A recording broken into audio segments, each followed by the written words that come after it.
Another windy afternoon in the valley. The gusts actually a little stronger in some areas than yesterday at this time. The gusts easily over 30 miles per hour over most of the mid and lower valley at times today. And still at 39 the gust in Harlingen, 35 in Brownsville, and 36 in Port Isabel, even 30 in McAllen, 28 in Rio Grande City. Probably will be close to that tomorrow, maybe starting to get a little bit less. But you see how Future Track still keeps the wind speeds at 9 p.m. tonight, still in about the 20 mile per hour range, and doesn't decrease overnight much at all. So still a good little breeze blowing throughout tonight. And then tomorrow still, you see the colors on the map and the numbers still have the winds around 20 miles per hour, some gusts above that. I think after tomorrow, though, you notice by the time we get to Thursday, the colors and the wind speeds keep going away there. So Thursday, a little bit of a decrease in the wind speed. Still might see a gust around 20, 25 miles per hour in many areas, but not the 35 to almost 40 mile per hour gusts left. Temperatures are still hot. We were over 100 in Starr County earlier, back down to 98 now.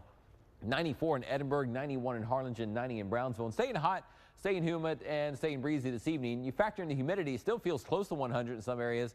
99 in Brownsville and 100 in McAllen. That's the temperature calculated with the effects of the heat and humidity. Calculate for if you're standing in the shades. If you're in the sun, wearing dark clothing, you get much hotter feeling. But stay cool still the next few days. Especially it will feel maybe a little hotter as the breezes decrease later in the week. 80 degrees at 8 a.m. tomorrow. Temperatures already near 90 by noon, 95 by 5 p.m. or 95 for a high, 94 by 5 p.m. for an average. But some areas by then will range anywhere from the 80s near the coast to still close to 100 in Starr County. And by tomorrow night, still mainly in the low 80s at 10 p.m. Future Track doesn't have much on for rain chances, but you'll see there's a small chance.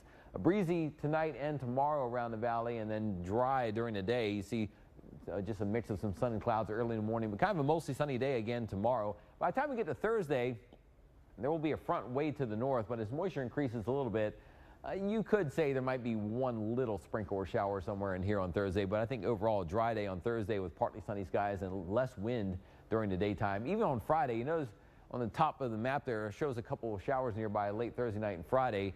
We'll have to watch with a front nearby to the north if maybe a shower is able to form or a weak thunderstorm somewhere in the area. But still, Friday's rain chances probably, we're talking about 10% or so. And you see Future Track tries to get the sea breeze going with maybe a shower or two in spots in the afternoon. So very small rain chances. Bigger storms to the north. Not much forming in North Texas quite yet, but there could still be some storms blowing up this evening far to the north. But the bigger storms way up there in Oklahoma and Kansas, Missouri, tornado watches all over the place there, and severe thunderstorm watches. Those are in yellow, tornado watches in red. So more storms in those areas have been really hit hard by storms over the last 10 days or so. High temperatures tomorrow could top 100 later in the afternoon in Starr County, about 99 in San Ysidro, 98 in McAllen, 95 in Weslaco for a high, and 93 in Los Fresnos, 80s right along the coast. The rain chances are dry tomorrow. We'll say mainly dry, less than 10% on Thursday, and maybe by Friday and Saturday right around 10% for a daytime shower or maybe a weak sea breeze thunderstorm. But the first 1-5 AccuWeather 7-day forecast, no big drops in temperatures. I think we're looking at 90s on average every day, 80s right along the coast, near 100 in Starr County many days. Windy or a little breezy tomorrow, and then the winds kind of decrease. I imagine instead of 20 to 30 mile per hour winds with some higher gusts, maybe more like 10 to 20 and some slightly higher gusts by later Thursday or Friday. And then a small shower chances Friday and Saturday, but most areas stay dry all the way through the weekend. We'll track in more detail coming up next half hour. Stay tuned.